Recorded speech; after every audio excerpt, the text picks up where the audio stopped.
Helo aquí en todo su esplendor.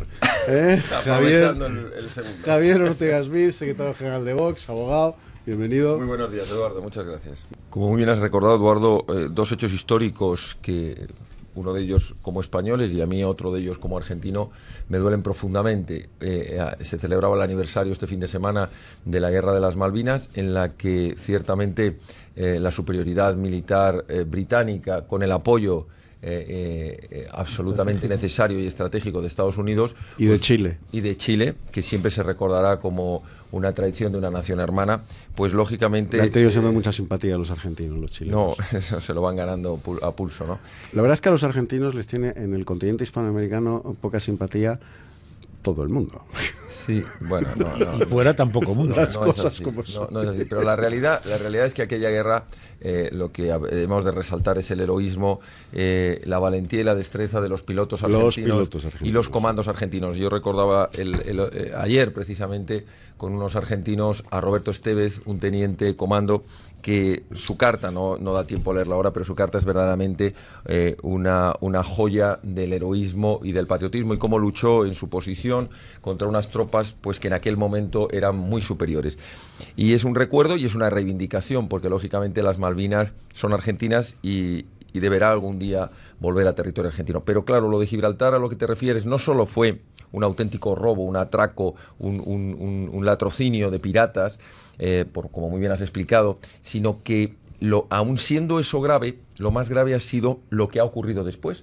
Porque claro, del Tratado de Utrecht solo tenían un peñón, una piedra, un pequeño puerto y una pequeña fortaleza. Lo que hay ahora, que conozco ahora Gibraltar, no tiene absolutamente nada que ver. Han multiplicado por 10 y además lo han hecho, como cuenta la historia, aprovechándose de la solidaridad de los españoles cuando tuvieron epidemias dentro y les permitió salir en una zona que ahora es el aeropuerto. Pero por no remontarnos a todo lo que ha sido la historia, que también hay que recordar que hay resoluciones de Naciones Unidas que consideran una colonia que debe descolonizarse en un proceso de descolonización en negociación directa con España.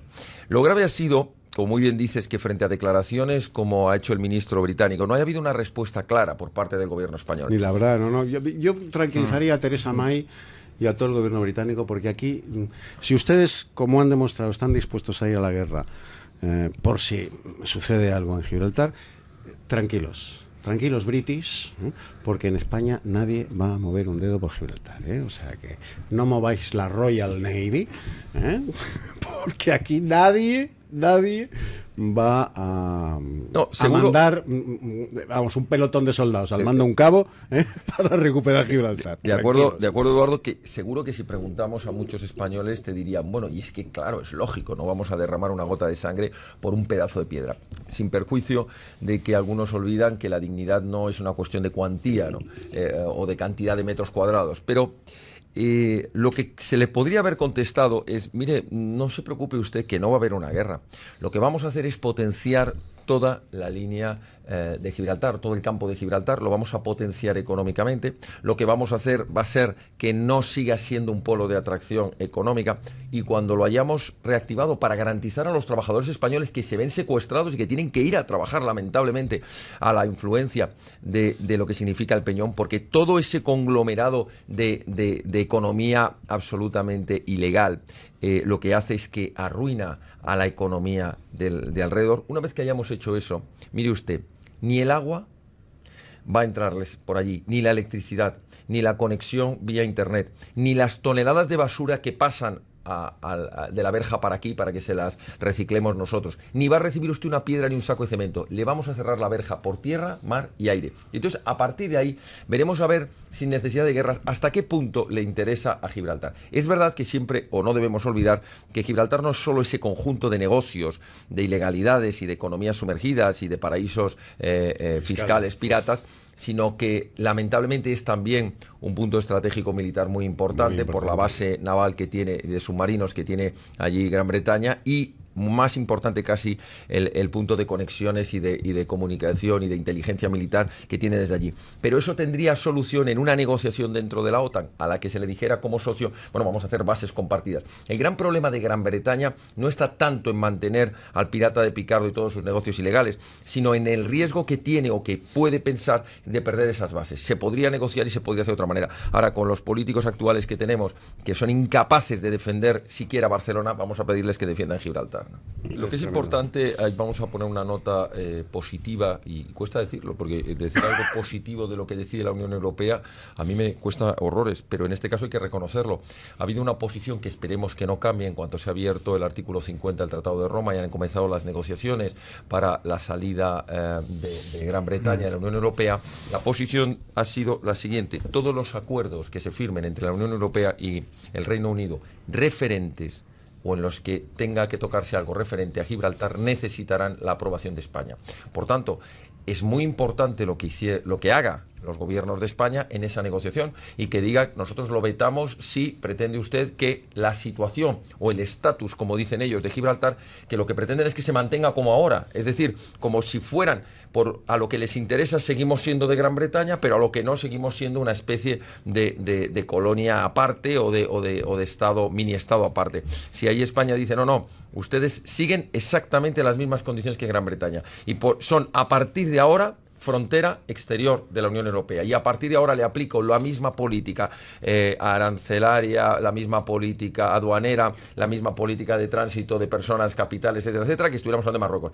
Ya sé, sonríe Eduardo, eso si tuviéramos un gobierno decente que defendiera a España, ya lo sé. Pero no le podremos echar la culpa a la Unión Europea, porque su posición ha sido correcta. Usted es socio de la Unión Europea y, por tanto, no voy a permitir que un ex socio que se está marchando le imponga a un socio una parte de su territorio. En eso es correcta la posición. Otra cosa es que habrá un gobierno español o mandarán allí a un ujier del nivel mínimo a decir, pues me gustaría, a ver quién mandan ustedes a Bruselas y qué van a decir. Eduardo, a mí, ¿sabes? La pregunta que me gustaría hacérsela a Mariano Rajoy, y sería así: mire, Mariano Rajoy Brey, ¿cuándo va usted a aprobar nuevamente el artículo del Código Penal que declaraba delito la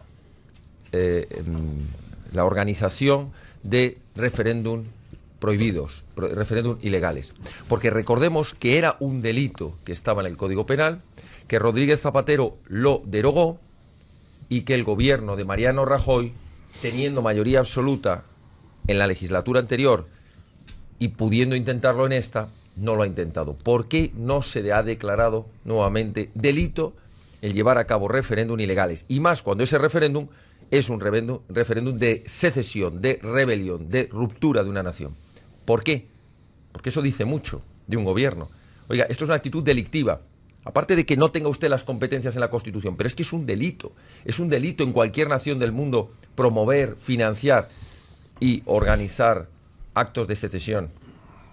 Entonces, lo que pueda decir este Puigdemont, que es un secesionista y es un traidor, puede tener una importancia muy relativa. Lo importante es lo que dice quien representa al gobierno de la nación. ¿Por qué se va a citar otras constituciones? No cita la Constitución española.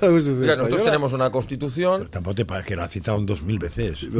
Pero nunca cita el artículo 155, que es parte de la Constitución. Pero es que ese artículo es tabú. Y digo yo que tan importante es un artículo como otro, y especialmente cuando es un artículo que se creó, como por cierto, viene copiado de la Constitución alemana, es un artículo que viene de lealtad federal. Ahí está. Copiado literalmente de la Constitución de la República Federal Alemana. Ese artículo está... Que se llama así, de lealtad federal. Cualquier lander que muestre deslealtad hacia la República, hacia la unidad de la República, será desposeído de sus atribuciones de gobierno autonómico. Aquí con el artículo 2, que deja bien claro que la Constitución es una norma suprema jurídica, pero que se fundamenta en la indisoluble unidad de la nación española, patria común indivisible de los españoles. Y el artículo 155, no hay que citar la Constitución de la República Soviética ni de ningún otro país del mundo. Hay que citar la Constitución española y hacerla cumplir, que eso es lo que parece que no está dispuesto. Pero no solo eso, es que está dispuesto a darles dinero, es que hay que decirlo claramente, es que les está forrando a dinero a quienes están utilizando ese dinero para la financiación de un golpe de Estado. Es que eso es lo que hay que decir. Siempre se ha usado la compra para cambiar los las voluntades, ¿eh? No es una cosa que parezca... Pero aquí el dinero se lo estás dando y si hagamos la famosa pregunta para que sigan comprando balas la y famosa tanques. pregunta de cuánto dices que te llamas, ¿no? ¿Cuánto dices que te Pero aquí llamas? no están comprando la voluntad para que se echen marcha atrás. Lo que están comprando la voluntad es, decía en unas declaraciones Santiago Abascal, lo que se está pagando es la gasolina de los tanques. Eso lo dirá Santiago Abascal y lo dirás tú, pero... Esa es la realidad. Esa es la realidad. No, la realidad. La realidad es el dineral que han gastado en el referéndum ilegal, 7 millones de euros. La realidad son las embajadas. Estamos hablando ¿Qué financian todo eso? Estamos hablando de 1.000 millones, no de 7 millones de euros, ¿eh? No, pero es que suma y sigue. Es que cada 2 meses, cuanto más suben el nivel de ataque, le dan más dinero. Es importante ser objetivo para que no perdamos el orden. Yo soy objetivo. En el momento en que mandas el dinero y les dejas libre para que lo gasten lo que les dé la gana, muy mal. Claro. Si tú dices, yo a partir de ahora me voy a encargar de pagar como gobierno aquellas partidas que tenga obligación. Y eso es lo que creo que habría que hacer. Directamente las farmacias, los funcionarios, no sé qué. Y usted no va a ver un duro. Y voy asumiendo, a pagar a las farmacias, asumo la política de pagos de las farmacias. Una frase, creo que eso lo tenían que haber hecho hace tiempo. Permíteme una frase y le dejamos la palabra a Fernando, que está intentando intervenir. Mira, lo triste de lo que está pasando en España con la financiación es que aquellas comunidades autónomas que son leales con la Constitución y que intentan incluso ajustarse al gasto, son las perjudicadas, y aquellas que están en claro desafío y en absoluto déficit económico y endeudándose muy por encima de lo permitido son las que están recibiendo más dinero. Un pésimo resultado, y es la que les está envalentonando, creciendo y avanzando. Yo creo que desde hace tiempo no hay línea. Sí, claro que hay una línea política, que es la de la concesión, y siempre he dicho lo mismo, rendición ante los atropellos a la Constitución, el incumplimiento de sentencias, y ya no digo las declaraciones, que me da igual las declaraciones, son la vía consumada de los hechos. Habrá referéndum, habrá bueno, hay que seguir la ruta, hay que escuchar a Santiago Vidal, lo que dijo, que por cierto tiene abierta por nosotros una causa. No precisamente por el gobierno. No precisamente, pero vamos a ver hasta dónde llegamos, porque entre otras cosas había 400.000 euros escondidos solo para es un tema político. El Código Penal tiene clarísimo lo que es el delito de usurpación de una propiedad ajena, la ley de arrendamientos urbanos también cuando tiene que desocupar. Es decir, la legislación está de sobra. El problema es que no hay voluntad política. No está la legislación de sobra. Claro, está pregunta a los jueces y te dirán es que pasa lo que pasa. Pues pasa porque es que hay si confundimos el problema no tenemos nada que pelar, no está ahí el problema, Fíjate que el problema grave está en que cambies el bombín o no cambies el bombín. Si la clave está es que hay un movimiento político que se llama Podemos que se lanzó entre otras cosas con el stop desahucios. Sí, pero no tiene haciendo scratches a todo esto, como lo que hablábamos antes, es que cuando el Estado no está, se producen situaciones así. Y por eso reacciona la gente y dice, yo estoy harto de pagar impuestos, por ejemplo, para que los delincuentes y los sinvergüenzas se lo lleven. Se llamen políticos o se llamen delincuentes de ganzúa. Me da lo mismo. Dar la bienvenida, porque me acaban de comunicar que ya han aterrizado los disidentes cubanos en Madrid, Carlos Payá, Rosa María Rodríguez y Zoea Valdés, que son del Movimiento Cristiano de Liberación, que han venido a España para protestar por el encarcelamiento de Eduardo Cardet, que ha sido encarcelado por pedir algo tan tremendo como un cubano, un voto. Vamos a tener una reunión con ellos y les vamos a apoyar, así que yo pido a todo el mundo que esté pendiente de estas noticias, porque hay que apoyar a la disidencia cubana frente a la dictadura castrista, no como otros que van a Cuba a hacer negocios.